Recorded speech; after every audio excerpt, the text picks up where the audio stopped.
The Rough Country 4-inch suspension lift kit you see here today is available for any 2015 or newer 4-wheel drive F-150 owner looking to pick up one of the more premium all-inclusive suspension lift kits that allows for up to 33-inch tires while also making you, of course, more capable with extreme off-roading.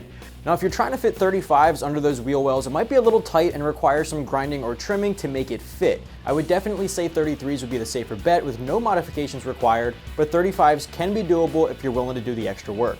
On top of the natural stuff you expect, like your strut spacers and fabricated rear blocks, you're also getting a set of front and rear cross members, a driveshaft spacer, differential sway bar and brake line relocation brackets, some drop knuckles, and to top it all off, you are going to get a set of performance rear shocks from Rough Country. Now, of course, since this is a more premium kit, the price tag is reflective of that, coming in right around the $1,300 mark. The installation, by the way, is going to be extremely involved, so expect a full 3 out of 3 wrenches on our difficulty meter, but we'll touch on that later on in the video.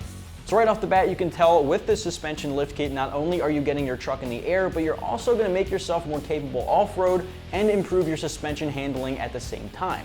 With the addition of the lifted knuckles and the front strut spacers, you're even going to level out the stance, getting the front evened out with the rear. Now, this is going to include a set of fabricated rear blocks, which are in fact an upgrade over the factory cast blocks, which actually can help prevent axle wrap, which is basically a very common problem with lifted blocks, which, long story short, helps your suspension correct the pinion angle. Since this is a more inclusive kit, you are getting a set of sway bar relocation brackets, which help the bar get set at a proper angle without wearing down the sway bar end links too quickly. In addition to that, you are getting a set of brake line relocation brackets, same idea there, so they don't get stretched out. The differential drop brackets help with the CV angles, and then finally your drive shaft spacer just, again, helps to keep the drive shaft at a proper angle to avoid any issues there. You'll also notice you're picking up a set of 1/4-inch thick steel plate front and rear cross members, the front of which has the RC logo embedded in the materials. This helps to keep the beefed up setup and gives it the more strength and the capabilities for the front and rear of the truck. Now, in addition to that, you're picking up Rough Country's premier off-roading set of 2.2 Series rear shocks. These are going to be manufactured to make sure that you have a comfortable ride on the road if you're driving a daily driver, while also keeping some extreme off-roading characteristics while hitting the trails. Now, the 2.2-inch diameter steel hardened body also offers a chrome hardened rod with polyurethane bushings, which of course maintain factory NVH or noise, vibration, and harshness cancellation qualities. With everything I just described, the entire all-inclusive kit with all the different parts working together to make sure that your angles are correct, that your suspension geometry is perfect, and to make sure it just maintains a factory-like suspension handling quality while also making it more capable off-road, you can see exactly why the price tag falls around the $1,300 mark. There's only 3 kits currently on the site here at AmericanTrucks.com that offer this kind of all-inclusive kit for you to lift up your truck with a suspension lift. The other ones being Zone Off-Road and Skyjacker, both of which are a bit more expensive than this one simply because they offer a more advanced coilover system or a more advanced rear shock system. So it all comes down to how much you're looking to spend and how exactly more capable you're looking to go. Before I shift on over to the install portion of the video, I do want to point out a couple of fitment issues. Now, if you are running a factory wheel, of course you can. You just want to make sure you include a 1/4-inch wheel spacer as well as having a maximum width of 11.5 inches. If you're running an aftermarket wheel, which is more recommended, I would suggest having nothing smaller than an 18-inch wheel and at least a 4.5-inch back spacing. On a completely separate note from the wheel fitment, I do want to point out that Rough Country does completely cover this kit with a limited lifetime warranty for defects, so if anything were to happen to the craftsmanship, Rough Country's got your back. Finally, shifting gears over to the install portion of the video, as I mentioned in the very beginning, it's a very involved kit. Because of that, I am giving it a full 3 out of 3 wrenches on our difficulty meter. You want to have that full toolbox handy. I'm talking the ratchets, the sockets, I'm talking the reciprocating drill, the drill bits. Of course, you want to have a jack and jack stands on deck or a lift if you have access to one, and finally a mallet or hammer for the knuckles. With that said, expect to be spending the better part of a day on the install with the breakdown and the reinstallation and the cutting and the drilling, everything necessary to get this one done.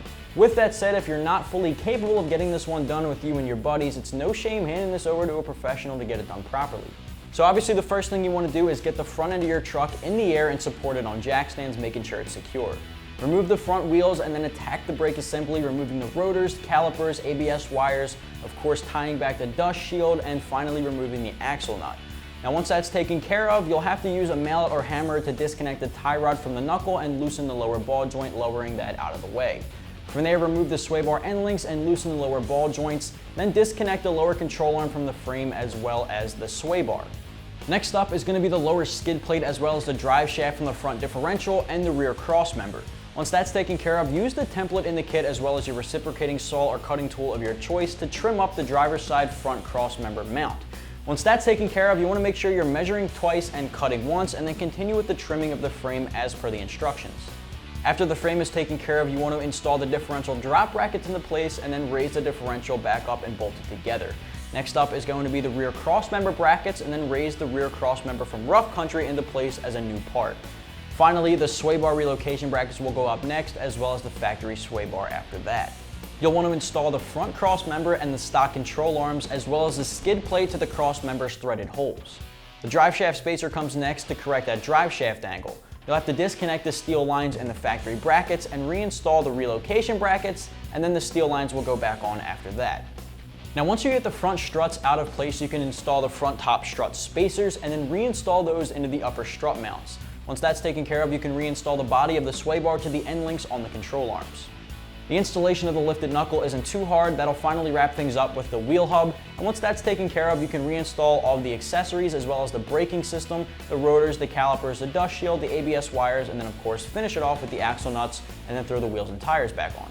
The rears are going to be a lot simpler, a lot less stuff to take care of, so we're going to kick things off the same way by jacking it up, getting it supported on jack stands and secured, removing the wheels and tires. From there, just remove the factory rear shocks from the frame and disconnect it from the axle, and then disconnect the brake lines as well as the brackets, install the relocation brackets, and then reinstall the brake lines. Do the exact same thing for the e-brake as well. Once that's taken care of, you can remove the factory U-joints and factory lift blocks and replace those with the lifted fabricated blocks we have from the rear from rough country, as well as the longer U-bolts to account for the added lift. Once that's finally taken care of, you can finally install the rear shocks, the 2.2 Series shocks from rough country, into the factory locations using the factory hardware. Once that's taken care of, you can put everything back together exactly the way it was before, finishing it off with the wheels and tires and putting the truck on the ground to see your finished product. So obviously that installation is just an overview in a nutshell, but there is a very, very involved process. With that said, we're going to close things out here. So if you're the owner of a 2015 or newer four-wheel drive F150, excluding the Raptor models, check out the Rough Country 4-inch suspension lift kit, which you can find right here at AmericanTrucks.com.